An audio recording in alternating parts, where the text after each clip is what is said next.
অবশেষে নবম pay scale চূড়ান্ত ঘোষণা। চলুন জেনে নেই বিস্তারিত। বাংলাদেশ সরকারি বেতন স্কেল বাড়ানো নিয়ে আজকের নতুন আপডেট। অবশ্যই সম্পূর্ণ ভিডিওটি দেখবেন।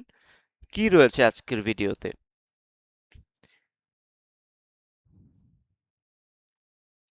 পে স্কেল চার্ট সম্পর্কে আমরা একটু আগে জানিয়ে দিব। সম্পর্কে বাংলাদেশ সরকার কি বলেছেন একটু জানিয়ে দিব। আহ, বাংলাদেশ সরকারি চাকরির বেতন কাঠামো বুঝতে হলে জাতীয় বেতন স্কেল 2015 সম্পর্কে জানা দরকার। অর্থ বিভাগের সরকারি ওয়েবসাইটে জাতীয় বেতন স্কেল 2015 এর জন্য আলাদা বিভাগ রয়েছে। সেখানে সিভিল সহ বিভিন্ন শ্রেণীর বেতন স্কেলের তথ্য প্রকাশ করা হয়। তবে 2026 সালে নতুন পে স্কেল 2026 নিয়ে নতুন করে আলোচনা শুরু হয়েছে। নবম জাতীয় বেতন কমিশন 21 জানুয়ারি 2026 তারিখের প্রতিবেদন জমা দিয়েছিলেন।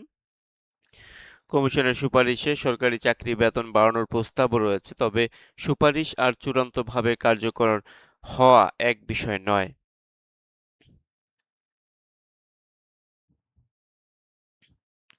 আমরা অনেকেই জানি না সরকারি বেতন স্কেল কি। সরকারি বেতন স্কেল হলো সরকারি কর্মকর্তা কর্মচারীদের মূল বেতন নির্ধারণের একটি কাঠামো। কোন পদে কত মূল্য বেতন হবে তা নির্ধারণের জন্য সংশ্লিষ্ট পদকে একটি গ্রেডের আওতায় রাখা হয়।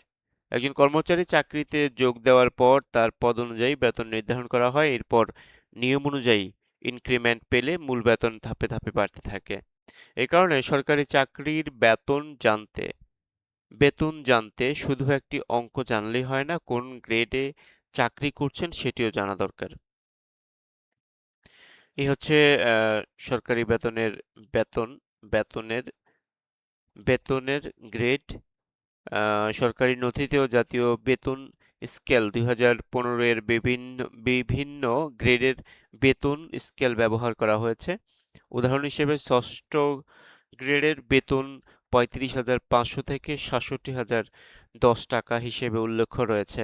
এখানে একটি বিষয় মনে রাখা দরকার, উপরের তালিকার যে মূল বেতন দেখায় একজন সরকারি কর্মচারী মূল বেতনের পাশাপাশি প্রযোজ্য ভাতা ও অন্যান্য সুবিধা পেতে পারেন। তাই মূল বেতন এবং হাতে পাওয়া মোট টাকা সব সময় এক হবে না। তারপর সরকারি বেতন স্কেল 2026 এর সম্পূর্ণ নতুন চার্ট। আপনারা নিচেই চার্টটা দেখতে পাচ্ছেন।